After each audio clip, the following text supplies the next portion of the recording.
Okay, we're back in the tutorial series with another video on maps. This first one is going to be about the basics and flattening a map. Now, for those that aren't aware of that terminology, flattening it is essentially reducing it from a big structure of a map into a nice sort of lookup table. And it's much easier to work with. You may not see the full benefits in this video, but as we get into the distances and mazes type questions, it will start to become more apparent why that's a really good structure to work with. There's more to come, so subscribe if you're interested. So I've set up this file with a little map on it. I've chosen the deep sea diving map because it's one of the free cases on the Excel eSports platform. If you want to sign up and have a go at the full case, you can. And I'll provide my file in the link below so you can kind of play along with me. So the first three questions I'm going to do in a simple way, and this is not going to show off why flattening a map is good yet, but this is just some fundamentals to get us going. We'll then revisit them after the whole flattening thing. So the first question, and a common question you might get asked, is what is in these cells of the map tab? So what you can do here is use the indirect formula to say indirect of this cell. That's going to tell me what's in cell P17, but that's going to be on this tab. So P17 is down here. So if I write hello in that tab, it's going to give me what's in that cell. When we want to reference another tab, we need to write in quotation marks, map, exclamation mark, end quotation marks, and then an ampersand symbol. And that may be confusing. So if we look in P17, we have a ring. So if we go to this map, P17 is over here. So indeed, we've got this ring cell here. And if you can't remember the syntax of that, you can just start with the indirect formula, click into the tab you want to reference, find a cell, and then put that whole thing in quotation marks. So at the minute, that's giving me what's in cell M16. So I want to turn this text into map P17, which is why we put map, close quotation marks, and then we can put P17 as text from that cell. So if we now copy the formulas down here, we see that we get all the right answers. Now the next two questions in here are kind of fundamentals that will lead into the distance video, which will be the next video. And it's what row and column are the cells in. So what row they're in, you can use the row formula. So row of indirect of this cell. And we don't need to reference the map tab anymore because the row number for that cell is going to be the same regardless of what tab we're on. And we can copy that formula into the column one and replace the row with the column formula. And you notice that then gives us the column. Now row you can do in other ways because you'll notice that the row is just whatever number is in the cell. But for column, really this is the easiest way to do it because we're going from a letter to a number. Okay, this next question is going to be a trickier one and it's going to highlight the importance of flattening a map. So this is the opposite of the first question. The first question gave us a cell and asked what's in it. This question is giving us what is in a cell and then asking us for that cell address. So on the map, I've put a load of random kind of rogue items here, and I want to know what cell they're in, but doing it formulaically. So at this point, I'm going to talk about flattening the map and show you how to do that and why it makes this kind of question really easy. So often when you're given a map in a case, you'll be given these address kind of locations, row and column. And there is a purpose for that, and that's if you say equals this, ampersand, so and this, what you'll get is you'll get a grid of all of the cell addresses for the map. And what you can do with that is you can say toCol to flatten it down into an individual column. So if we just move that down here a second, we can say address. And then what we can actually do is toCol the entire map as well. So if we toCol our map, it's going to give us the same structure with everything in the cell. So we can see AI2 has a boat in it, AI2 up here has the boat. So we can say contents, and this is now a flattened map. A simple one, but a flattened map nonetheless.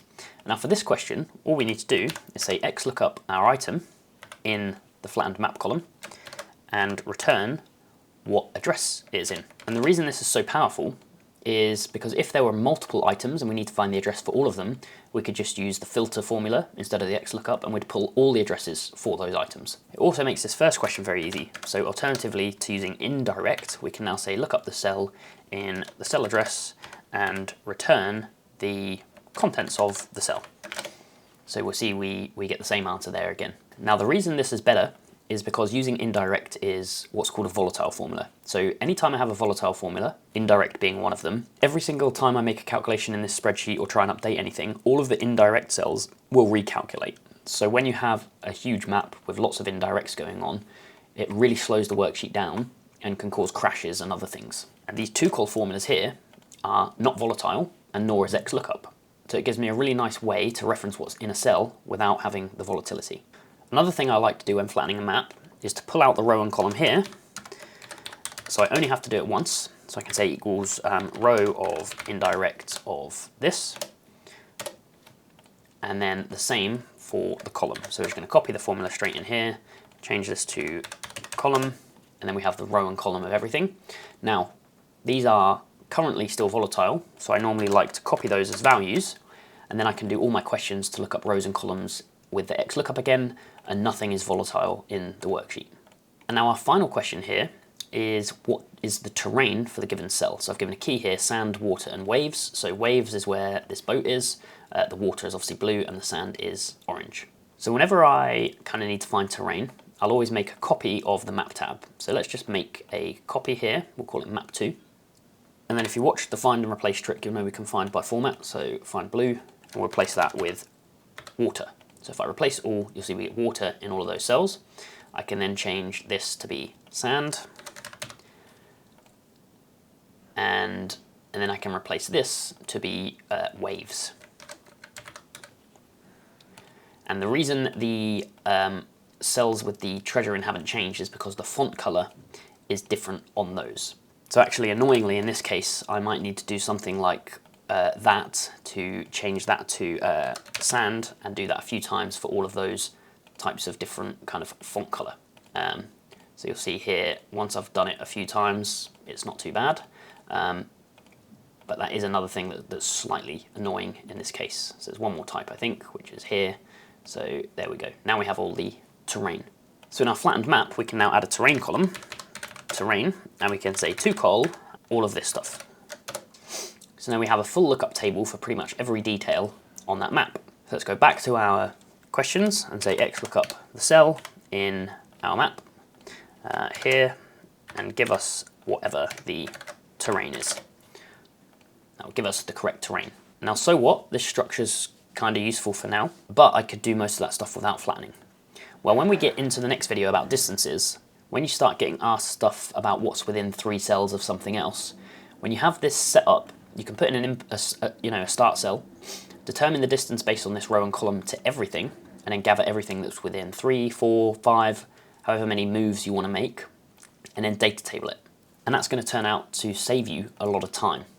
Okay, so now we've seen the whole flattening method, let's practice it on a more complicated map. And this is from one of the UK cases, Many Maps of Merlin. It's a great example because there's so many things in the map. We have terrain, and we have a key for what actually the icons are. So let's say address, and then contents, row, column, and then here, because we have kind of a icon key, I'm going to have description and category as well. And then we also have terrain, so let's do terrain. So address is going to be to-col of this and this. What's in the map is going to be to-col of this, and then I'm holding shift to get to the bottom of the map and clicking there. Let's center everything up as well to make it neat. The row is going to be the row of indirect of this. And then we want to do the same for the column. So let's just do that and pull it to this. I'm doing this in an array way here just to make it a little bit quicker. And let's do column. Then the description, we can say XLOOKUP what's in our contents on this icon table and return the description and the category. We can do that at the same time. If it's not there, let's just give us a blank, because the 0 cells where there's nothing in them will come back as blank. Let's copy that down, and what we'll see is we start to get all of the info out about the cells. Now let's think about getting the terrain. So I'm going to copy all of this to a new tab, like so, and let's get that terrain there. Now if I do the Control H method here, and I highlight this and I say beach, I'm going to run into the issue, like we had on the other map, where all of the different font colors for the icons, which make the map look nice, are not going to come through. And it's going to be a bit of a nightmare to go and change those one by one. So this is the situation where kind of that macro, which I showed in the color video, to overlay color code, comes in really handy, because what that will do is it will give me the color code for each cell, regardless of what the font color is in the cell. So I can copy this, use that macro, and that macro is in the video that I have on colors if you've watched the rest of the chapters. And I can say XLOOKUP all of this stuff in here and return here. If I then copy that as values into our map, we get all of the terrains labeled out. So then here we can say equals to col, all of this terrain, and we have everything listed out like so. And then we still have some volatility in here in the row and column section. I mean, it doesn't take that long because we're just doing it off of a single cell there, but sometimes you might want to copy as values if your spreadsheet ever gets slow. That removes all of that, and I have a nice clean table of the map. I can pull out all locations where, you know, a tree is or any other item, and it just makes it really easy to then just XLOOKUP for most of your question answers. So that's flattening a map, you know, finding items on a map, finding terrain, and so on and so on.